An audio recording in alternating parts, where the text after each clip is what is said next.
Doctor James Robert Gomez. আমি সপ্তাহের প্রতি মঙ্গলবার আসলে ঢাকা থেকে আসি। তো আমি ভোর রাতে রওনা দিই। এখানে রোগী মোটামুটি ৯টা থেকে দেখা শুরু করি।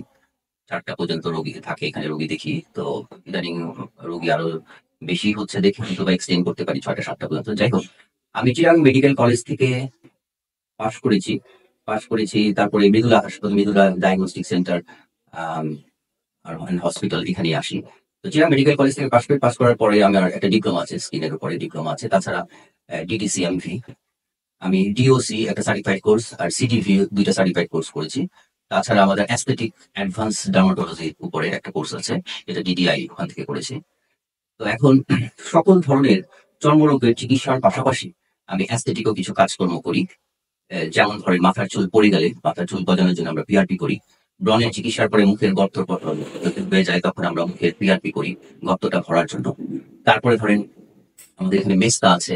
তারপরে মেস্তার জন্য আমরা ক্রিম অয়েন্টমেন্টের পাশাপাশি, খাবারের ওষুধের পাশাপাশি আমরা কেমিক্যাল পিলিং করি। সেই কেমিক্যাল পিলিং গুলা করলে আস্তে আস্তে মেস্তার দাগগুলা আস্তে আস্তে কমতে থাকে। পুরোপুরি না গেলে আস্তে আস্তে কমতে থাকে এবং অনেক ভালো হয়ে যায়। তাছাড়া অনেকে আছে স্কিন ডার্কেনিং হয়, স্কিন হোয়াইটেনিং করার জন্য আমরা কেমিক্যাল পিলিং করি। এই সমস্ত কাজ করি। তাছাড়া ছোট ছোট কিছু কাজ করি, সার্জিক্যাল কাজ, যেমন হচ্ছে তিল, তারপরে আঁচিল, এগুলো উঠাই, নখের অপারেশন সেগুলো করি।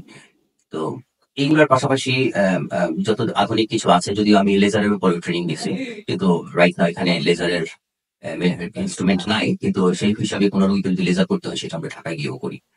তো আমার এগুলার পাশাপাশি আবার আলট্রাসোনোগ্রামে একটা ডিপ্লোমা ট্রেনিং আছে, কোনো কোনো সময় আলট্রাসোনোগ্রামও করি।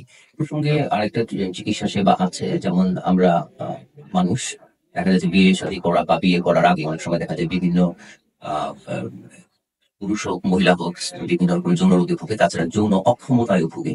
তো বিয়ে শাদী করার পরও দেখা যায় যে অনেক যৌন অক্ষমতা থাকে। তো সেই যৌন অক্ষমতার মধ্যে দেখা যায় যে তাড়াতাড়ি বীর্যর স্খলন, তাছাড়া পুরুষাঙ্গ উত্তোলন না হওয়া সঠিক সময়, এই সমস্ত চিকিৎসা আমরা করে থাকি। কিভাবে করে থাকি? ওষুধের পাশাপাশি আমরা ওই পুরুষাঙ্গের মধ্যে কিছু ওষুধ দিই, এটাকে বলে আমরা পিশট। আর সন্তান হয় না অনেক সময়, এরকম সময় আমরা বিভিন্ন পুরুষদের ওষুধ দিয়ে থাকি। তাতে দেখা যায় যে তার স্পাম কাউন্টও বাড়ে, তো গর্ভধারণের সুবিধা হয়।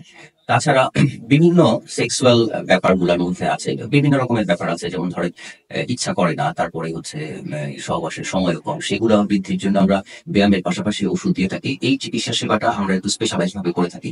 আপনারা আসবেন, আর সেবা নিবেন, আশা করি যে উপকৃত হবে। ধন্যবাদ।